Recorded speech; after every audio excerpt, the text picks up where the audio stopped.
ये दर्द भरी कहानी एक ऐसे नौजवान की है जिसकी उम्र महज 22 साल है। वो एक 40 साल की उम्र की महिला के इश्क में इस प्रकार फंस जाता है, उसके साथ उसके अवैध संबंध भी लगातार बनते हैं। दोनों की उम्र में, प्रेमी और प्रेमिका की उम्र में 18 से 20 साल का फर्क है, लेकिन 22 साल का प्रेमी अपनी प्रेमिका को दिलोजान से चाहता है, महिला भी उस पर फिदा है। और आखिरकार एक दिन महिला के परिजनों ने उस नौजवान की पीट पीट करके हत्या कर दी। कहानी कहाँ शुरू होती है और कहाँ पर खत्म होती है, आइए मामले की पड़ताल करते हैं। दरअसल 1 अप्रैल 2025 को बिहार के सीतामढ़ी शहर में जिला अस्पताल से एक कॉल पहुंचती है पुलिस के पास, जिसमें बताया जाता है कि एक युवक की यहां पर इलाज के दौरान मौत हो गई है। उसके शरीर में कई जगह चोटों के निशान है। ऐसा लगता है कि उसको बड़ी बेदर्दी से, बड़ी बेरहमी से मारा पीटा गया है। पुलिस मौके पर पहुंचती है और अस्पताल पहुंचती है। अस्पताल में युवक के परिजनों ने पुलिस को जो कहानी बयां की, उससे पुलिस भी दंग रह जाती है सुन करके कि आखिरकार इस कलयुग में लोग कहां से कहां जा रहे हैं, सोच कहां जा रही है। नैतिकता, मर्यादा, इंसानियत सारी लोगों ने नष्ट कर दी है। दरअसल ये मरने वाला युवक 22 साल का है, नाम है राजकुमार। इसने सीतामढ़ी से ही MBA की डिग्री ली और MBA की डिग्री लेने के बाद ये दिल्ली पहुंच जाता है। दिल्ली में एक प्राइवेट कंपनी में इसको सेल्स मैनेजर की नौकरी मिल जाती है। ठीक ठाक सैलरी मिलती है। इसका जीवन आगे बढ़ने लगता है। दिल्ली में ही ये किराए का एक कमरा लेकर के रहने लगता है, अकेला रहता है, सपने भविष्य के बुनते रहता है। इसी दौरान दिल्ली में ही इसकी पान के ठेले पर एक और युवक से मुलाकात होती है। उस युवक का नाम है राजेश। उसकी उम्र है 22 साल। जब राजकुमार राजेश से पूछता है कि तुम्हारी लैंग्वेज बिहारी लगती है, कहाँ के रहने वाले हो, तो राजेश बताता है कि मैं बिहार की सीतामढ़ी का रहने वाला हूँ। इस पर राजकुमार कहता है कि मैं भी सीतामढ़ी का ही रहने वाला हूँ। इसी दौरान उनकी आपस में इतनी बातचीत होने लगती है कि उनको लगता है कि एक ही शहर के हैं, एक ही हम उम्र है, क्यों ना इनके बीच आखिरकार दोनों की बीच दोस्ती हो जाती है। इसके बाद राजेश राजकुमार से निवेदन करता है यारी दोस्ती में कि यार मेरी भी कहीं नौकरी लगवा दो, मुझे नौकरी की सख्त ज़रूरत है। अभी मैं हल्का फुल्का काम कर रहा हूँ, लेकिन मुझे नौकरी की ज़रूरत है। चूँकि राजकुमार 1-1.5 साल से दिल्ली में जॉब कर रहा है, तो उसको दिल्ली के तौर तरीके और नोएडा के तौर तरीके सारे मालूम हो चुके हैं। उसने राजेश से कहा कि तुमको कहीं भटकने की ज़रूरत नहीं है। तुम अभी जहाँ कभी इस रिश्तेदार के यहाँ रहते हो, कभी दूसरे रिश्तेदार के यहाँ रहते हो, तुम एक काम करो, मैं यहाँ पर अकेला रहता हूँ। चूँकि अपने बीच में सारे विचार मेल खाते हैं, तो हमारे साथ रहने में तुम्हें अगर कोई दिक्कत ना हो तो मेरे रूम में ही तुम रहने लगो। इस पर राजेश बोलता है राजकुमार से कि देखो यार, दोस्ती अपनी हो चुकी है, विचार सारे मेल खाते हैं, लेकिन मेरी कोई ठोस इनकम नहीं है, इसलिए मैं तुम्हारे साथ रह करके वो खर्चा पानी नहीं कर सकता हूँ, क्योंकि तुम्हारा कमरा भी ठीक ठाक है, उसका किराया भी ठीक ठाक होगा।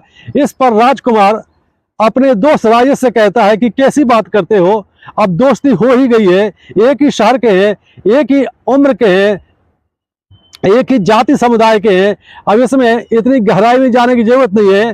तुम अपना हल्का फुल्का जो भी सामान है उसको लेकर के मेरे रूम में आ जाओ। न तो तुम्हें किराए की कोई चिंता करनी है और ना ही खाने पीने की कोई चिंता करनी है, और तुम्हारा जॉब मैं कुछ ना कुछ यहाँ पर लगवा दूंगा। इसके बाद राजकुमार ने राजेश को एक कंपनी में सिक्योरिटी गार्ड की नौकरी पर रखवा दिया।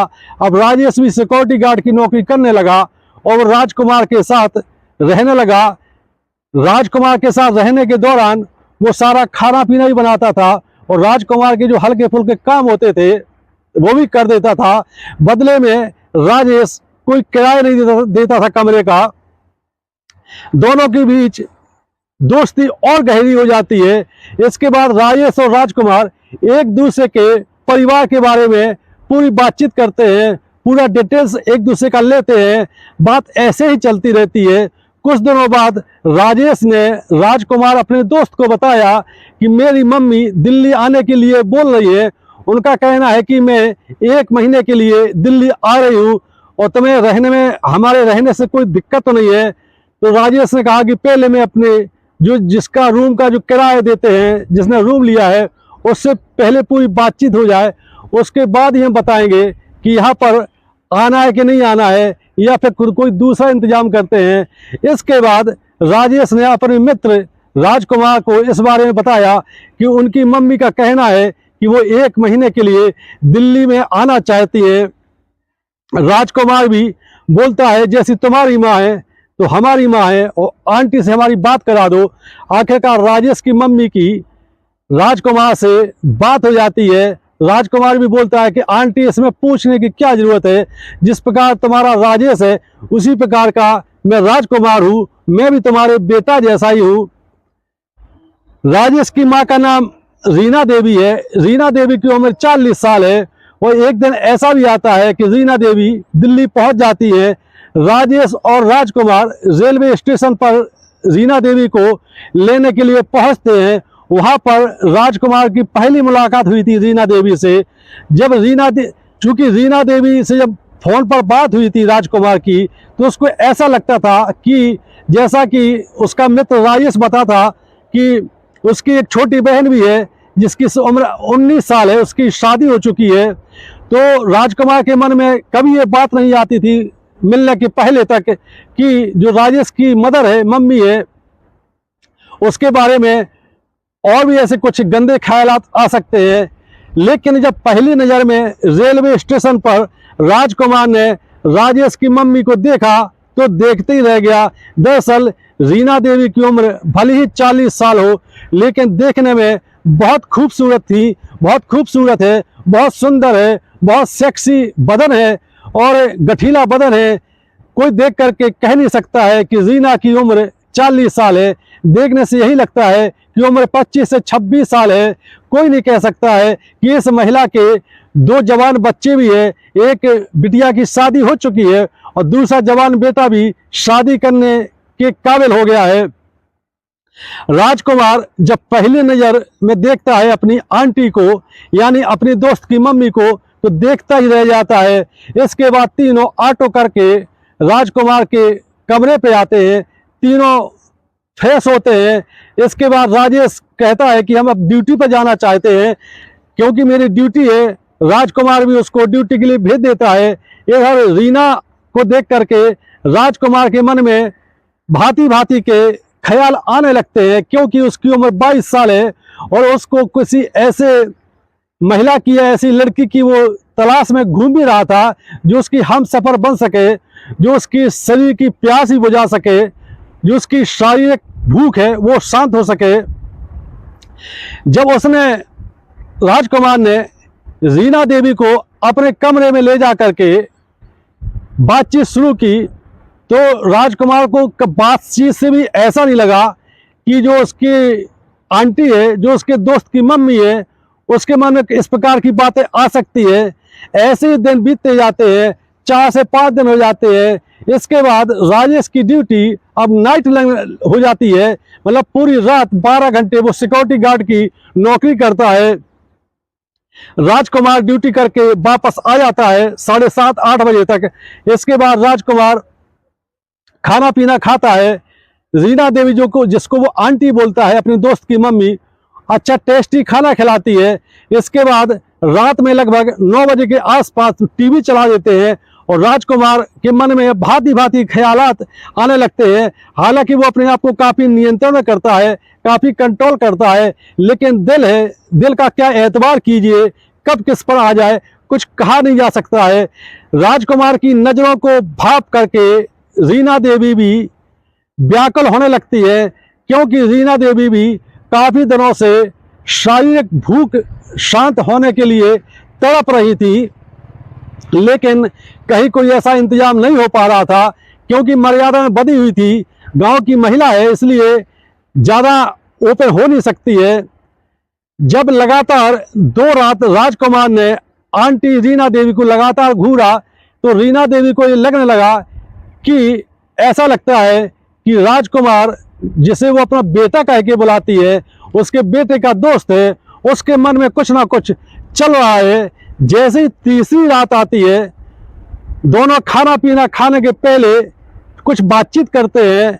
जब राजकुमार एक प्रस्ताव रखता है रीना देवी के सामने कि आंटी, यदि आप बुरा ना माने तो एक बात कहें, क्योंकि गर्मी का मौसम चल रहा है तो कभी कभी हम और आपका बेटा राजेश कभी कभी बियर के पैक लगा लेते हैं और ये पेट के लिए लाभदायक भी होती है, हालांकि लेते कम ही है। तो रीना देवी कहती है कि हमें कोई आपत्ति नहीं है, तुम लगा सकते हो। इसके बाद राजकुमार बियर की 2 बाटल लाता है और बियर पीना शुरू कर देता है। वो आंटी अपनी रीना देवी को भी बियर का ऑफर करता है, लेकिन रीना देवी कहती है कि नहीं बेटा, हमने कभी ये काम नहीं किया है, हम नहीं करेंगे, तुम ही करो। लेकिन बातों ही बातों में राजकुमार रीना देवी को इस बात के लिए सहमत कर लेता है कि कम से कम एक पैग तो लगा करके देख ही सकती हो। जब रीना देवी ने बियर का पहला पैग लगाया तो उसको बड़ा ठंडा सा महसूस हुआ, और जब वो बियर पेट में जाती है तो पेट में ठंडक का एहसास हुआ। रीना देवी से राजकुमार ने पूछा कि आंटी कैसा लगा आपको? तो रीना देवी ने कहा कि कोल्ड ड्रिंक है, अंदर जाते ही अजीब सा फीलिंग होती है, हालांकि टेस्ट इसका बड़ा कड़वा है। राजकुमार ने बियर के सारे फायदे गिनवाए कि इसको यदि 2 से 3 पैग ले लिए जाए तो गैस ट्रेवल की समस्या खत्म हो जाती है और पाचन क्रिया बहुत अच्छी हो जाती है, सुबह पेट अच्छा फ्रेश होता है। इसी प्रकार बातों बातों में राजकुमार ने रीना देवी को, अपनी आंटी को बियर के 3 पैग लगवा दिए। अब जैसे ये 3 पैग रीना देवी के अंदर जाते हैं और 4 से 5 पैग राजकुमार ले लेते हैं, दोनों पर सुरूर चढ़ने लगता है। रात के जैसे 11 साढ़े 11 बजते हैं तो राजकुमार से रीना देवी पूछती है कि तुम यहाँ पर अकेले रहते हो, क्या शादी करने का कोई विचार नहीं है, क्या तुम्हारी कोई गर्लफ्रेंड है? तो राजकुमार कहता है कि आंटी, सारी चाहत रखता हूँ मैं, लेकिन अभी तक ऐसा कोई मिला नहीं है जिससे मैं अपनी दिल की बात कह सकूं। बातों ही बातों में रीना देवी के साड़ी का पल्लू गिर जाता है या जानबूझ के गिराती है रीना देवी। राजकुमार जब उसका वक्षस्थल देखता है तो देखते ही देखता रह जाता है और वो कहता है कि आंटी, तुम कितनी खूबसूरत हो, कभी तुम्हें देख करके कोई कह नहीं सकता है कि तुम्हारे 2 जवान बच्चे हैं, तुम्हारी उम्र 40 से 42 साल है। रीना देवी राजकुमार की बात सुन करके बहुत खुश हो जाती है और वो कहती है कि मैं तो कैसी लगती हूँ तुमको, और तुम ऐसी तारीफ कर रहे हो मेरी कि मुझे ऐसा लगता है कि तुम मुझे पसंद करते हो। तो राजकुमार कहता है कि इसमें पसंद और नापसंद करने का कोई सवाल ही नहीं है, तुम हो ही इतनी खूबसूरत कि तुम्हें कौन नापसंद कर सकता है। और बातों ही बातों में राजकुमार और रीना देवी एक दूसरे को आलिंगनबद्ध कर लेते हैं। जैसे ही रात के 12 बजते हैं, दोनों सारी मर्यादाएं तोड़ करके एक दूसरे के संसार सागर के सुख सागर में डुबकी लगाने लगते हैं। दोनों के बीच सारी मर्यादा टूट जाती है, सारी नैतिकता धरी रह जाती है और राजकुमार और उसके दोस्त की मम्मी रीना देवी के बीच शारीरिक संबंध स्थापित हो जाते हैं। रीना देवी को जिंदगी में पहली बार लगा कि शारीरिक सुख इस प्रकार भी आनंद लिया जा सकता है। इसी रात के दौरान रीना देवी और राजकुमार के बीच 3 बार शारीरिक संबंध बने। अब एक क्रम रोज का ही शुरू हो गया, कोई दिन ऐसा नहीं जाता था जब रीना देवी और राजकुमार के बीच संबंध स्थापित ना हो। इस बात की जानकारी राजेश को बिल्कुल नहीं थी।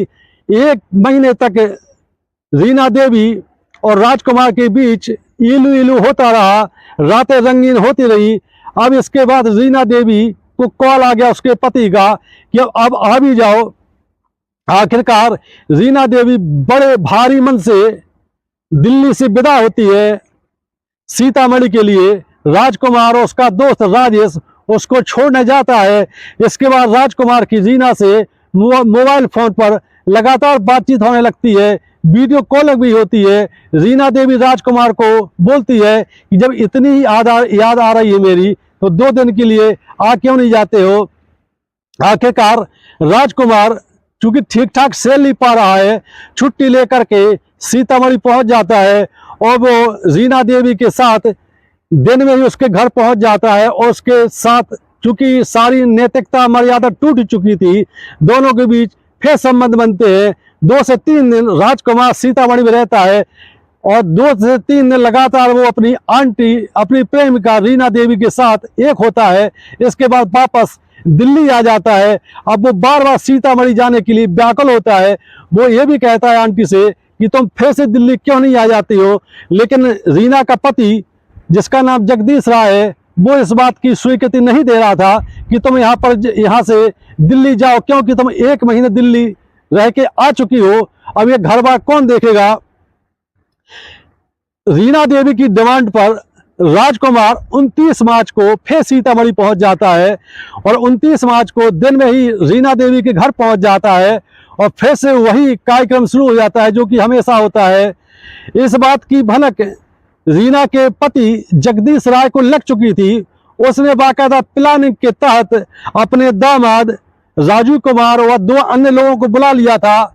जगदीश ने पूरी प्लानिंग की थी कि यदि राजकुमार आज लगे हाथों पकड़ा जाएगा तो उसको छोड़ा नहीं जाएगा। और 29 मार्च को दिन दहाड़े 12 से 1 बजे के बीच जब राजकुमार रीना देवी के साथ आपत्तिजनक अवस्था में था, तो रीना का पति जगदीश राय अपने दामाद राजीव कुमार और 2 लोगों को लेकर के घर पे पहुंच जाता है और आपत्तिजनक अवस्था में जब देखता है तो राजकुमार की चारों लोग मिलकर के बेदर्दी से पिटाई करते हैं। रीना देवी बीच बचाव के लिए आती है, लेकिन उसको भी धक्का दे करके दूर कर दिया जाता है। राजकुमार की 2 घंटे तक 4 लोग लगातार बेरहमी से, लात घूसों से, डंडों से पिटाई करते हैं और इसके बाद उसके घर के बाहर फेंक देते हैं। जब राजकुमार के परिजनों को खबर मिलती है तो राजकुमार को लेकर के वो जिला अस्पताल पहुंचते हैं और वहां पर भर्ती कराया जाता है। लेकिन राजकुमार ने 2 घंटे के अंदर ही दम तोड़ दिया। जब पुलिस ने राजकुमार के परिजनों से पूरी कहानी सुनी तो परिजनों ने बताया कि वो एक महिला के चक्कर में प्रेम प्रसंग में फंसा हुआ था, अपनी सारी सैलरी उस पर ही लुटाता था और उसी के पति ने, उसके दामाद ने और 2 अन्य लोगों ने इसके साथ बेरहमी से पिटाई की है। इसके बाद पुलिस रीना देवी को हिरासत में लेती है और उससे पूरी पड़ताल करती है, पूरी बयान लेती है। रीना देवी भी स्वीकार कर लेती है कि राजकुमार से मेरे प्रेम प्रसंग चल रहा था, ये मेरे दोस्त का बेटा है, भली हमारी उम्र इससे आधी है, बेटे की उम्र क्या हमारा प्रेमी है, लेकिन हम दोनों के बीच में शारीरिक संबंध भी स्थापित होते थे और प्रेम प्रसंग भी चल रहा था लगभग 1.5 साल से। इसके बाद पुलिस ने रीना के पति जगदीश राय, उसके दामाद राजीव कुमार व 2 अन्य लोगों को हिरासत में लिया। इन्होंने भी मारपीट करने की बात स्वीकार कर ली। आखिरकार हत्या के आरोप में चारों लोगों को पुलिस ने गिरफ्तार किया और जेल भेज दिया। एक कहानी सुनाने का मकसद और वीडियो बनाने का मकसद यही है कि अवैध संबंधों का परिणाम बहुत घातक होता है, इसलिए हमेशा नैतिकता से जिए, मर्यादित जीवन जिए, अलर्ट रहे। ये कहानी आपको कैसी लगी? यदि वीडियो पसंद आता है तो हमारा चैनल सब्सक्राइब करें।